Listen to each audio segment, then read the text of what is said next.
कैसे हो दोस्तों। आपने मक्का के बारे में तो बहुत सुना होगा, भुट्टा आपने खाया भी होगा। दिल्ली की सड़कों पे या फिर बिहार की गलियों में हर जगह पे मक्का भुट्टा तो आपको भुना हुआ मिलता है, जिसे आप बड़े चाव से उस पर नींबू रगड़ के और मसाला मिलाकर खाते हैं।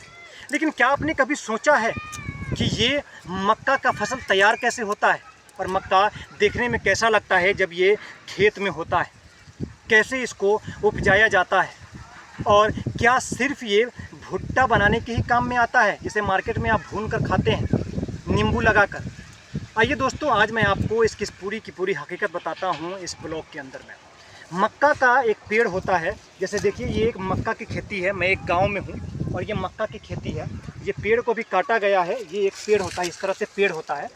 ये सारे पेड़ में से मक्का को काट लिया गया है, ऊपर से आधे पर से पेड़ को काटा गया है और काट के, क्योंकि ये मक्का भी पक चुका है अच्छी तरीके से, फसल तैयार हो चुका है, तो इसको काट कर और यहाँ पे एक जगह पे रखा गया है ताकि अब इसमें से मक्का को छीला जाए। मक्का को छीलेंगे, इसमें से ये परत दर परत होता है। एक मक्का को, बाबू जरा मक्का को उठा के दिखाना।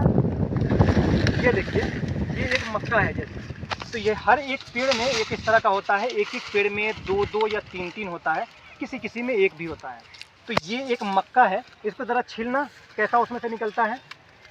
ये देखिए, ये पका हुआ मक्का है, इसलिए ये सफ़ेद सफ़ेद टाइप का कुछ दिख रहा है।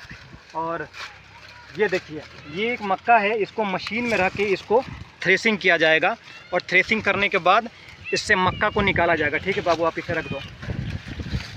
ये आप सुनकर आश्चर्य होंगे कि अभी ये चल रहा है मई का महीना। मई के महीना में ये मक्का कैसे, क्योंकि जो दिल्ली और यूपी साइड के रहने वाले होंगे वहाँ जो मक्का होता है वो खरीफ फसल में होता है। जैसे कि वो अब मक्का वहाँ पे बोना शुरू किया जाएगा यूपी के जैसे इलाकों में। लेकिन वो जो मक्का होता है वो ज़्यादा नहीं होता है, वो बहुत ही छोटे पैमाने पे होता है। और उसकी जो एक एक कट्ठे में, कुछ खेतों में जो उसका जो मनी होता है वो कुंटल वो बहुत कम का होता है।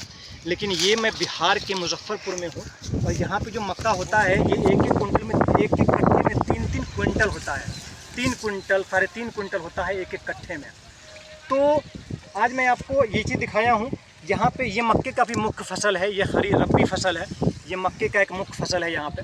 तो अभी मैं आपको दिखाऊंगा ये मक्का कैसे थ्रेसिंग होता है, इसको कैसे जब ये पूरा छिला के एक साइड में सिर्फ इसके बाली को निकाला जाता है तो कैसा लगता है, ये मैं आपको भी